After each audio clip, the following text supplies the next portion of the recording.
Baada ya vijana wa Hansi Flick Barcelona kuja na moto wa kuzimu na kuwazima Newcastle United katika uwanja wa nyumbani wa St James Park katika mkondo wa kwanza ya ligi ya mabingwa bara Ulaya.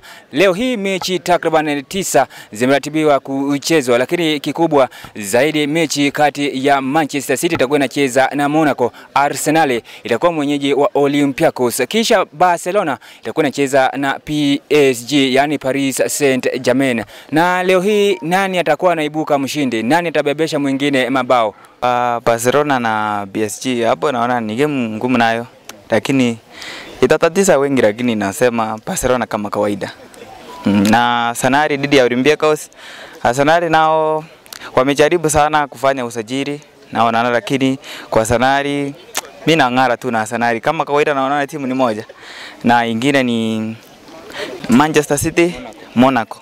Manchester City nao ni wakali sana kwa klabu bingwa barani Ulaya, kama kawaida ni Manchester City.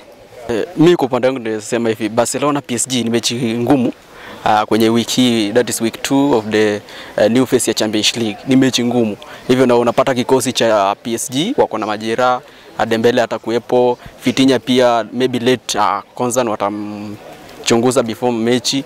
Ukiangalia Barcelona, Rafinha atakuepo, Gavi injury, Fermin Lopez injury, hivyo bado vikosi viwili vitakutana wakati wachezaji wao muhimu watakuepo. Ukielekea pale Emirates, Olympiacos watakuwa na visit mwana Arteta, na Arteta atakuwa anamkaribisha mkufunzi wake wa kitambo akiwa kijana mdogo, hivyo Olympiacos nayo wajipange kucharazwa. Lakini ukichunguza meeting ama timu hizo mbili zimekutana mara 12, wakishinda 6 Olympiacos, Arsenal wakishinda mara 6 vile vile. Hivi ni mechi ambaye basi tutakuwa tunasubiri nani atakuwa anashinda, lakini mwisho wa siku weka Arsenal kichwa, maana ukiangalia kikosi cha Arsenal, the squad depth they are having ni nzuri, wanaweza pata ushindi. Monaco, Man City hata kama wanaenda nje bado watashinda, lakini jiji PSG na Barcelona, mimi nitasema hivi.